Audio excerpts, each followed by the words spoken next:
This session, Justice Seekers, brings together a group of people who have been committed to looking at what justice needs to be like, how to reframe it to make sure that we really do have justice equity. And can we make justice work for women and girls? It wasn't constructed to be on their side. It wasn't constructed to make it fair for them. Almost the opposite, if not very much so. But what can we do to make sure that justice can really work for a gender equity world? And so I can now welcome to the chair now Lynn Idris, who's senior lecturer in gender studies in Kuala Lumpur in Malaysia. Lynn, I'm a huge admirer of everything you've done, everything you write about, all the connections you've made, and thank you so much for being part of WOW Global. Thank you so much, Jude. This is such an exciting moment, as you said. I'm so deeply honored to be part of this amazing, amazing program with amazing women and girls and men who are here for justice, gender justice. So, selamat pagi from Malaysia. Good morning from Malaysia. We're 9 a.m. here. I'm Rusaslina Idrus, or Lynn, and I'll be chairing this third panel on justice in this amazing lineup of more events. If you've been following, this is the third in the series of justice. Here we are bringing together justice seekers from across the world who are reimagining, reshaping, and reinventing our structures to achieve gender equality. So here with me today are Zainah Anwar, the founding member and executive director of Musawah, and she's based in Kuala Lumpur, Malaysia. We have Gary Barker, who is the founder and CEO of Promundo-US, and he's calling in from Texas today. And we have Kylie Quince, Associate Professor of Law at the Auckland University of Technology in New Zealand. Welcome to all the panelists. It's such an honor to be here with you today. Before we start our conversation, let me just introduce each of our speakers in a little bit more detail. Our first guest, Zainah Anwar, co-founded two groundbreaking women's rights organizations that engage with Islam from a rights perspective to promote the rights of women living in Muslim contexts. She is a founding member and the executive director of Musawah, a global movement for equality and justice in the Muslim family. And she is also the founding member and a former executive director of Sisters in Islam, a Malaysian NGO championing women's rights within an Islamic framework. Zainah is a prolific writer, speaker, and activist of women's rights, and she is a recipient of many international awards, including the latest United Nations Malaysia Award 2019 for her work to advance human rights. And of course, she's a personal hero of mine. Our second speaker is Gary Barker. Gary is CEO and founder of Promundo, an NGO that started in Brazil, but now has 5 global offices. And he has worked 22 years in more than 40 countries to engage men and boys in achieving gender equality and ending violence against women and girls. He is co-founder of MenCare and Men Engage Network, a global campaign to promote men's involvement as equitable, non-violent caregiver. Gary leads Images, the International Men and Gender Equality Survey, the largest ever survey of men's attitude and behaviors relating to gender equality and violence. He is co-author of the 2015, 2017, and 2019 State of the World's Fathers. He is also an Ashoka Fellow and received the Voices of Solidarity Award from Vital Voices for his work to engage men for gender equality. Welcome, Gary. And our third speaker is Kylie Quince. Khylee is of the Ngapuhi, Ngatiporo, and Ngatika Hungungu tribes of the indigenous Maori of New Zealand. She is an associate professor of law at Auckland University of Technology and specializes in teaching and research relating to Maori and criminal justice, including youth offending, imprisonment, and Maori female offending. Prior to entering academia in 1998, Kylie practiced criminal and family law. She is a national award-winning teacher and is regularly called upon as experts by courts, government agencies, NGOs, and media in relation to Maori legal issues. So welcome everyone to this session. I'm very excited, very honored to be here. I was just telling Jude I could just sit here and smile, and there'll be, I'm sure, a very exciting conversation happening among the three of you because you've done so much amazing, brilliant work. So maybe I'll start first with Zainah. Zainah, you co-founded Musawah in 2009 and celebrated its 10th anniversary last year. Belated congratulations. And Musawah is truly a unique global movement. You're working towards women's rights within an Islamic framework, drawing from Islamic jurisprudence, human rights framework, and also lived realities. It's such important work. It's such important work as there are many women globally living within Muslim context. And I understand Musawah works with partners in over 40 countries around the world. Now, last month, Musawah launched a campaign for justice in Muslim family laws. Now, please tell us a bit more about this campaign. Why this moment in time? Thank you very much, Lynn. Thank you, Jude. Great to be here. Well, you'll never find the right time to do what is difficult, what is controversial, what is challenging. You just have to take the bull by the horns and create your own space, your own voice, your own authority to speak out on what is right, what is just. Take action to bring the change you want to see. Nobody's going to hand it to you on a silver platter. And sometimes the stars are aligned and you reach a tipping point and change happens. But we all know that the struggle is long. But for us right now, actually, we think the time is right.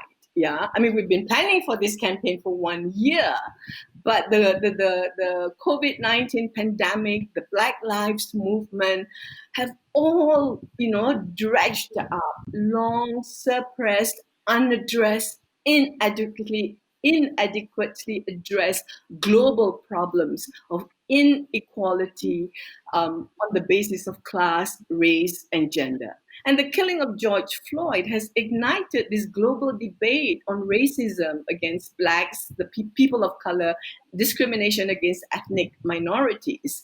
And as the world undergoes major political, economic, and public health upheavals, I think profound rethinking is now taking place to find solutions to these gross inequalities of today. And this must necessarily include the urgency to address the centuries-old discrimination against women. Women will not be left out of this conversation. Women will not wait anymore, and not least Muslim women who are, until today, governed and policed by a legal framework that regards man as the provider and protector and the woman as the obedient, subservient wife and caregiver.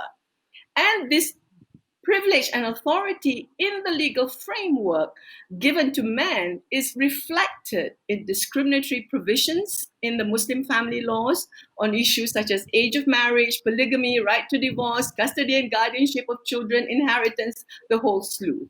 So it is not a surprise then that we find in so many Muslim countries, including high and middle income countries, that many of these Muslim countries are at the bottom of various gender equality surveys, whether it's the World Bank, World Economic Forum Gender Gap Survey, the World Bank Women Law and Business Survey.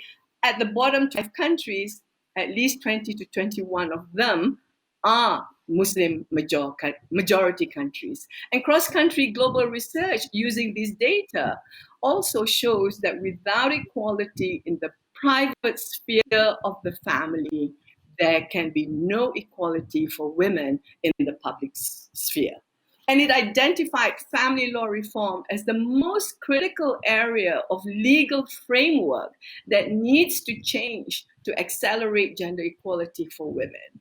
And for the past 1 year, Musawah has been preparing resources for this campaign. We have prepared Muslim family law tables for 33 countries, analyzing the areas of discrimination and also good practices. We develop a positive development table to show that actually in many Muslim countries, change is taking place to recognize equality and non-discrimination. If it's possible in one country on the basis of Islam, why isn't it possible in another Muslim country? And we're developing policy briefs to make the case for reform for easy use by activists and policymakers. And we're building this movement for reform, and we hope that all of those who are listening to this program who are interested to really join us to be a part of this movement building work that we're doing.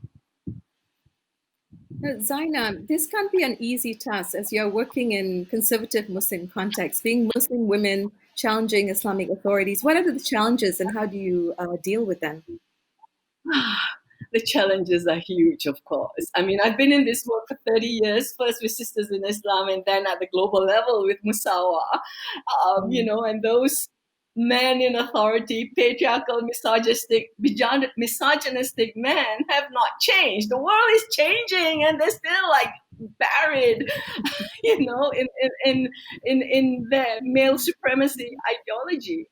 As feminists, as women's rights activists, we're seen as people with no authority and certainly no right to speak on Islam. Our demands for reform, for equality and justice are labeled as anti-God, anti-Sharia, anti-Islam by powerful men, state and non-state actors, who are terrified. Actually, it's not about Islam, it's about their power, privilege, and authority. They don't want change because today women are asserting themselves and asserting their power and asserting demands for change.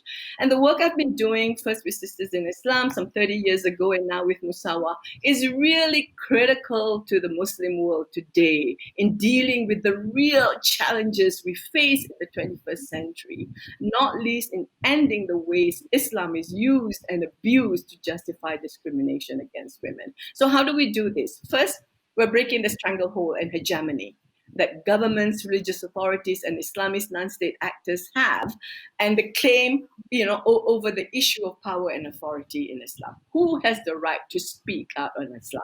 And the position that we take is that if we as women are affected by laws, policies, and practices made in the name of Islam, we have the right to speak out.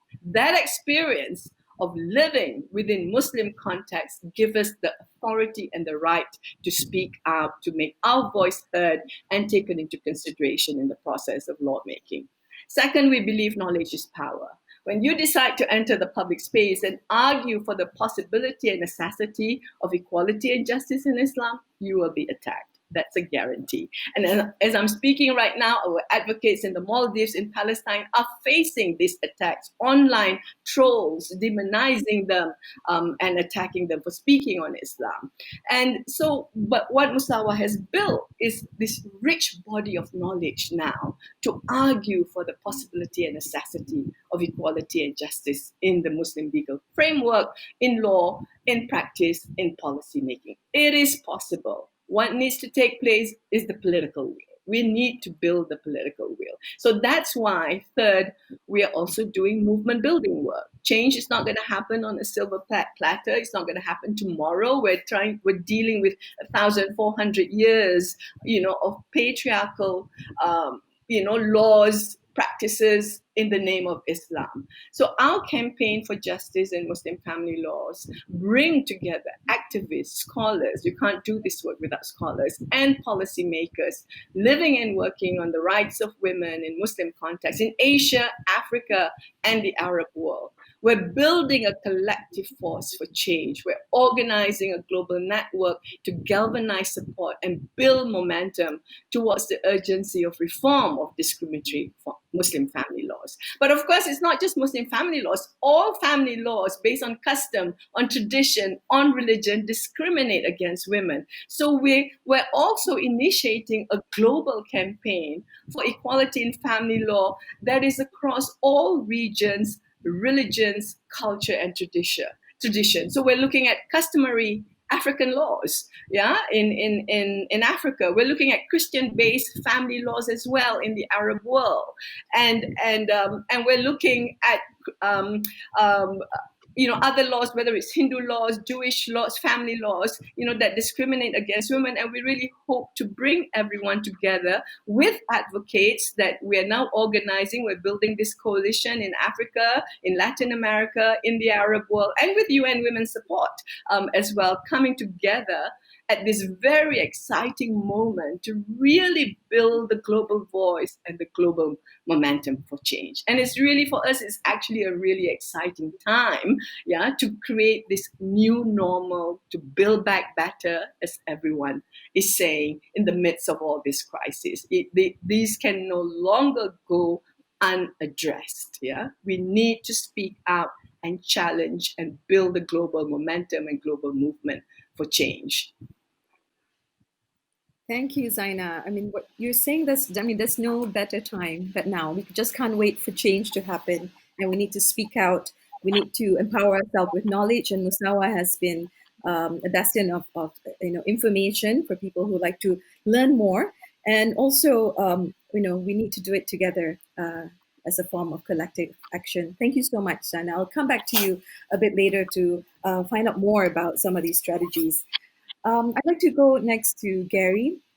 We're talking about changing norms, changing how men and women relate to each other. And you have been working on this large scale survey called Images that you've implemented across several countries and regions, really. And the data coming out from these surveys are really important because we really do need to understand men's behavior and attitude towards gender equality to be able to change norms, right? And there's no more disputing that we do need to get men on board to achieve gender equality. And please tell us more how you built upon this work, and what are the more recent campaigns and projects that you are engaged in now? Mm-hmm. Thanks. And I think we're able to have this conversation about where men are and how to engage men in gender equality because of the important advances of feminism and what women's rights leaders have done around the world to say this isn't okay. And I think that led to the question that we wanted to ask with Images, and have used it as a starting point in many countries to say, where are men in gender equality? How can we unsettle them? How can we get them unstuck on these issues? And how can we engage men as allies? Of course, dismantling patriarchy requires men looking at their privilege, questioning it, and being part of being willing to give it up. But at the same time, we need to figure out how we engage men as allies in the work to see what we gain out of a world that lives more equally, sees women as full humans, sees our own full humanity as men. So Images finds both the gaps where we need to get, and it also finds where men are already on board with us. So what are some of the key findings and how have we used those? One may be sort of obvious, but as we look at the drivers of men's use of violence against women, particularly as female partners, but other forms as well, it may seem obvious to affirm, but I think it is worth repeating to say men learn this violence growing up. Men who report that they witness violence growing up in the home are 2.5 to 3 times more likely to use it as adult men. Other forms of violence, neglect, abuse by other men or witnessing it are often the drivers of individual men's use of violence. That doesn't ever allow an individual man to have an excuse for his use of violence, but it does allow us to understand where the roots of it come from and to believe in a restorative justice process and to believe that prevention is possible if we bring early to boys and girls models of gender equality, not of violence. Another issue we see is that young men with more education, urban-based men in most of the world are slowly getting on board gender equality when we asked about it in the abstract. When we ask, what will you give up? Are you willing to live with quotas? Are you willing, whether in universities or business or government positions, lots of men say, whoa, slow down. Sure, I'm in favor of it, but don't actually ask me to have to give anything up. That tells us a lot of what we have to do to engage men to say, this will hurt some, but there's something that you will win. And that takes us to the other point, which is that men who believe in more equitable ideas, healthier ideas of what it means to be men are happier, they're healthier, they report better relationships. Women, not surprisingly, who report that their male partners believe and act in gender equitable ways are happier with their male partners, including in their intimate lives. Not really very surprising. We also are able to show that how men experience multiple layers of power in our own lives, low-income men, men who are out of work, men from different ethnic groups who are sidelined by majority groups in their countries, to look at power and how it plays out in men's lives as well. And that allows us to kind of engage men in a conversation that says, you need to be an ally in this. You also win by embracing a version of masculinity that is good for you in addition to being better for the world. A big piece of our work, and in addition to doing lots of work around violence prevention, is engaging men in caregiving and care work. 80% of the world's men will be or are biological fathers all men have some connection to someone they should be caring for or are caring for. And we find that that often offers a positive way in. Many men already view, even if their roles are often as domineering and disciplinarians, many men view their relationships with their children as among the most important relationships in their lives. Some men who are violent or abusive toward a partner are supportive of their children. And we know these things work in complex ways, but we do see the importance. One, because the care work divide. Women, we know globally, carry out 3.3 times the amount of daily care of homes and of others and of us and of children. That inequality is budged very little in the last years, even as women are in the workplace more and in education sectors more.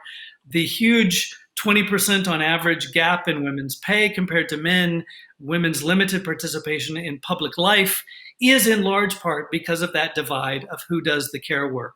And so when we created the Men Care campaign about 7 years ago, the idea was to say no country in the world has achieved equality in care work. The Scandinavians have gotten closer, the Canadians a little bit so, New Zealand not too far off, but it's still, there's no country in the world that we found that even has a goal that men would do half of the hands-on care work of children and others. So our kind of lofty idea, we still get sort of snickers of, oh, men will never get on board and do all the care work. And we say, well, let's figure out if we can try. Parental leave policies that make a difference, engaging men in parent training courses that we're doing in many parts of the world, engaging boys at even younger ages to pass messages at school and in TV. We just did a big study with the Gina Davis Institute of what boys see on the most watched TV shows by boys. Not surprisingly, they don't see many men doing hands-on care work. In fact, they see men going it alone, using more violence, not caring for themselves, and not caring for others. We called that study, If He Can See It, He Can Be It. Can we nudge Hollywood that gets so many programs out to the world to show men being hands-on caregivers, learning how to do it, and doing it side by side with female partners where that makes sense, of course. So I think what we're trying to do is not only call men out, but really to find creative ways that we can build on popular culture, build this into education, build it into the health sector, build it into the corporate sector when they're willing to be allies, and many are, to say we can change ideas about manhood. We can call men out when they cause harm, and we must do that, but we can also call men in to ways that say we can be allies in this work, we must be allies in this work, not decentering the voices of women and girls, but adding our voices to it. We are in a few countries having some success. In Rwanda, we're working with the Ministry of Health to scale up a national parent training program, 16 sessions. 8 of them are for fathers alone, men alone. We recruit via prenatal visits. 8 of the sessions are together with women. And that came out of the Images research in Rwanda of the barriers and the limited advancing of engaging men as allies for women in care work, of supporting women to enter the workplace and to be equal in terms of economic and employment, and the very resistant rates of violence against women that have not come down nearly as fast as Rwanda and many countries would like. Men who participate in the course are doing more hands-on work. In a randomized controlled trial survey that we did, there's about half the rates of violence compared to groups of couples that didn't participate. Men are participating more as allies in women's reproductive health needs. They're also using less violence against their children. Those were all outcomes reported by women. I think it's important to say that women are reporting this when their partners participated in the activities. In Brazil, in spite of all the challenges there, we've worked on designing a men's prenatal health visit, so that a way to engage men in the health sector to take care of his own health. Obviously, the woman decides if she wants him there, but using that as a way, and then to roll that out across about half of Brazil's 5,000 plus municipalities, getting the primary healthcare sector to look at men as allies in maternal and child health, but also to get men in the door to begin talking about reproductive health and rights for their partner and to look at their own health issues. In Colombia, we've been in conversations with Familias en Acción, their national cash transfer program, and in Brazil with a similar national cash transfer program, to say, how do we engage men as allies in a women-focused cash transfer program that shows benefits, but its gender equality benefits are not as strong as they could be because we haven't made gender equality as central as it could be, including and particularly engaging men to do their portion of the care work and using the program as well to screen for violence when men use violence against a partner, when she's got suddenly access to more resources than she had before. So those are the kinds of ways that we're trying to take it into national policy. In addition to try to change the water and air around men, so that from younger ages we get that we're not accepting anything less than a gender equal world. And this is not against men, it's something that we as men benefit from as well. We just launched last week the Global Boyhood Initiative, where we're looking at engaging boys ages 4 to 13, engaging teachers, parents, coaches, media content creators, and others to promote these norms with boys starting even earlier, using games, children's books, media content creators, materials, hands-on materials for parents, teachers, and coaches, so that we don't start with this when men are in our 50s and beyond, but that we make this part of how you grow up. So that we have later on, we hope that because of this kind of push, have a generation or less, we would hope, and men will sort of go, well, yeah, that's obvious. Of course I'm an ally for gender equality. Of course I'm a pro-feminist man. That's what we hope comes from the end of all this. Thanks. Thank you so much. Thank you so much, Gary. And it's what you and others have pointed out. Once men realize that gender equality also benefits them, there's no turning back. But it is a question of trying to get to that tipping point for men to give up privilege and power. But you've sort of outlined some very interesting work that's happening in different parts of the world, addressing at different levels from education at a young age to parenthood. Thank you so much. Let me go to the next presenter just to keep time. Khylee, it's really great to meet you virtually. The discourse on prison reform actually has been something that the public has become more aware of in recent years. And throughout this, the last, 12 hours or so, as well on the WOW activities, there's been a lot of conversation around prison reform. And you have been working on research relating to Maori and criminal justice, including imprisonment, in particular, Maori women and youth offenders. Now, in New Zealand, which I found very compelling, you are not just using the language of reform, but you are talking about decolonizing the existing justice system. What would the decolonization of the justice system look like there? Yeah, great question. So kia ora tātou, welcome and greetings from Aotearoa, New Zealand. So really quickly to start by saying that obviously as Māori people, we are the Indigenous people of Aotearoa, New Zealand. We constitute about 15% of the population. So we're quite a visible, large minority. We're not physically or geographically separate like some other Indigenous peoples are. For example, in Turtle Island, we are integrated throughout the country. We're also a very young population, so 50% aged under 25. So 15% of the population, but 50% of the prison population.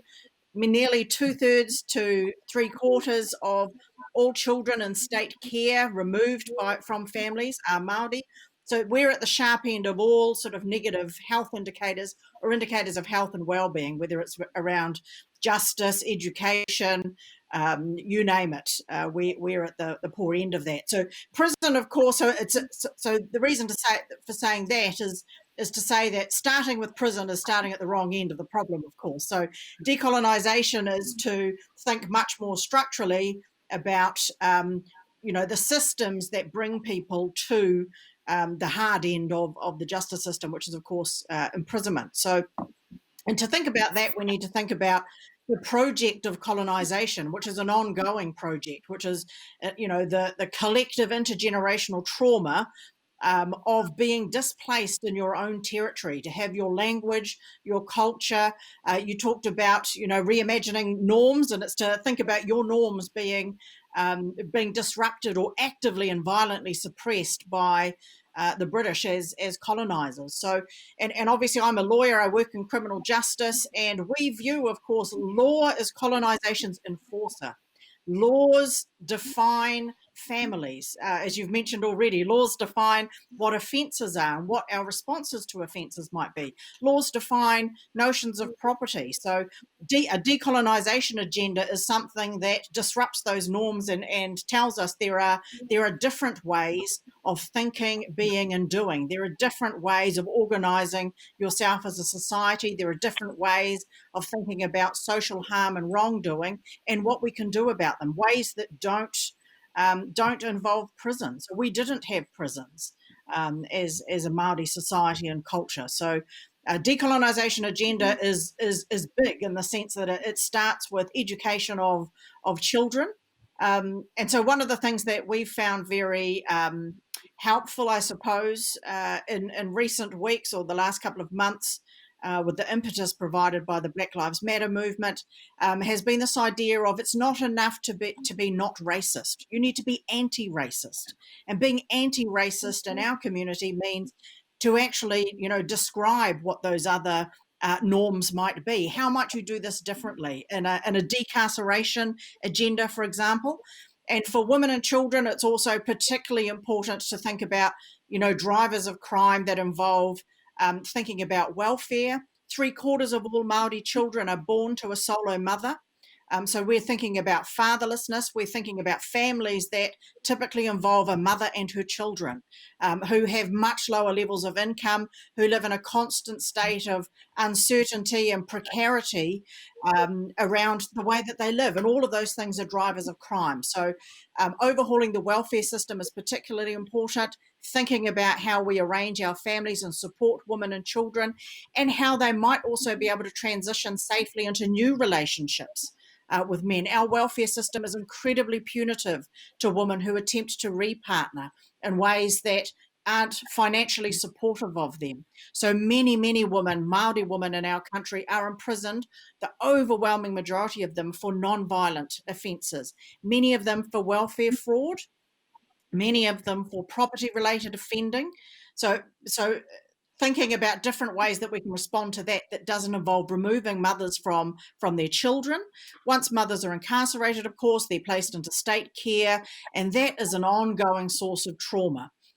So what we've been doing about that is obviously re-educating decision makers, so judges and lawyers, about how to make better informed trauma decision making. Thinking about alternatives to prison, so working with state agencies in terms of how they might do things differently, moving some of our court-based processes to being restorative processes in our tribal communities. So a huge number of things. So we've had 25 years of essentially what I would call culturally sensitive decision making or service delivery, which means that there was in the 1980s and 90s, there was a big push to diversify the workforce of corrections, of the police, of lawmakers and judges. That's not enough, because the structural ways of thinking and being and doing that they operated under were still the same. They were still Eurocentric views of the nuclear family, of patriarchal types of family, of the ideas of certain types of parenting, for example, and the role of your extended family. So we need to unpack and address all of those things if we're going to decolonize our justice system. Requires decolonizing the way that we think about families, decolonizing welfare. So thinking we're and the way we've done that, I think we're quite a generous people, and I think the time has come for us to be sort of open and really focused on partnership with the state. A couple of big, other than the Black Lives Matter movement, of course, you'll all be aware of the horrific murder of 51 men, women and children in Christchurch last year. And that really caused New Zealanders to hold a mirror up to ourselves under the tagline, "This is not us." And many, many Māori and migrant communities had to say, well, actually it is us. You've lived under this really founding colonial mythology of New Zealand being a place of a community of equality and classlessness. And actually for generations, it has been a place where huge inequality and racism and discrimination has been perpetuated on us as Indigenous peoples. And within that Indigenous community, huge forms of lateral violence by our own men, And as you've spoken about already, this idea of, our men are the most, emasculated men in our community, and the only demographic who have less power and privilege than them are Māori women and children. And so they take out that frustration and their position in our public life, in the private lives that they and the violence that they perpetuate on our own women and children. That needs to be brought out into the open, and we've started those conversations. Kylie, I'd like to ask this question, but I want to invite the other speakers also in to weigh in on this. You mentioned the Black Lives Matter movement and how it's related to what's happening, or the kind of momentum that you're also building on to the great work that's happening in the US. So how do we build upon each other's work? Like, how do we link and build and create this momentum from work that's happening in different parts of the world? Maybe Kylie, you can start there, and then we can go to Zainah and Gary. I think the benefit of this is that, one, you've mentioned young people already, and young people are sort of naturally globally focused and outward focused. So they're already looking to what's happening elsewhere. And I think that we allow them to bring that lens to what is happening in our own communities. That's happened a lot already. We already have a history of looking to allyship. So as Māori, we've built upon the American Indian movement, the Black Panther movement in the past. So those are relationships that we have existing, and I think we just sort of need to think about them in the modern context. So, and allowing young people to take some leadership in that space. That's great. Zainah, you have anything to add on that? Yeah, I think this is such a critical moment, and it's so important to look at these injustices and inequalities together. And I think the Black Lives Matter movement is already creating this energy of all peoples who are discriminated against, giving them courage actually to speak out. Now is the time. And, governments, corporations, and of course us in civil society, in academia, are rethinking, what is a better world? What is the new normal we want to create? That these injustices just are sustainable and cannot go on. It cannot be business as usual. So I think, governments, those in authority, the patriarchs in authority, they don't want change because they're scared of change, right? Because it's their power and their privilege that's going to be challenged. So it's up to us. For me, it's so important that we in civil society really join hands and strengthen each other and really make our voices heard. And many people tell me, oh, I'm too scared. I don't know anything about Islam. How can I speak out and challenge the ways Islam is used and abused against women? Speak from your experience. Your lived reality should give you authority and the courage to speak out. And if you can't speak out in the public space, in your family, your friends, your circle of friends, start the conversation now. Speak out and get new ideas out there in small circle, then grow into wider circles so that new conversations can take place. And we need to build that critical mass. And in the end, make it politically costly. If there's no cost to political leaders, they're not going to change. And that political cost can only come with mass mobilization, with a critical mass of, governments, corporates scared when they know there's a movement out there, against them. So I think it's just so important that we speak out, we take action. If you can't do big, do at your dinner table with friends and family. It's so important. Thank you, Zainah. Gary, your thoughts on this? Yeah, our work from the beginning was born with this idea that, of course, we have to connect up and learn from each other. We've been our Brazil office has been historically doing activism on the issue of police violence against African Brazilian young men. Brazil's population is about 40% African descent. Its slave history in some ways similar to the US, but it was an even bigger importer of the African forced diaspora. And its police are even more violent in some ways than US police. About 1,800 suspects were killed in custody by police only in the city of Rio de Janeiro last year. the vast majority of those young men of African descent. We've been doing some advocacy about that and trying to promote conversations as well that connect, of course, to the advocacy and the activism and protests that are happening in the US. Our work to engage men as involved fathers is more than 50 plus countries. And we exchange ideas. Some of the materials that we've developed in Latin America being used now in Morocco and in Lebanon, and training groups in Palestine as well, of how do we engage men as allies in ending violence against women, but also engaging them as equitable, nonviolent caregivers. And I absolutely agree with Khylee that youth activism is a huge part of this. Our approach is to engage young men to question masculinity and harmful ideas about manhood.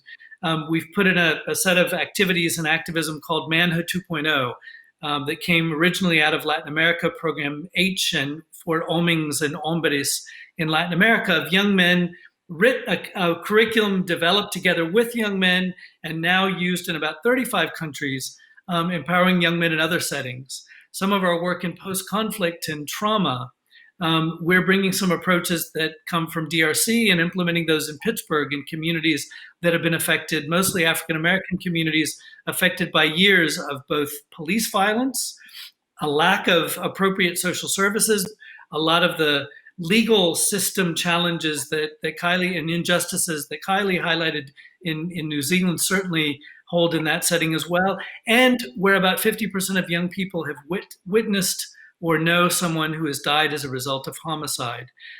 Those, as painful as that is to talk about, there's some fantastic approaches of doing community healing that we've brought from sub-Saharan Africa or from parts of Latin America to the US, for example. So I think, there is a huge amount that we can learn from each other, in addition to acknowledging how much our approaches have to be very much rooted in local, misogyny is creative and patriarchy is creative in the way that it reshapes itself in local harmful ways. And so we also believe that our approaches have to be very grounded, even as we can learn from other settings. Thank you very much.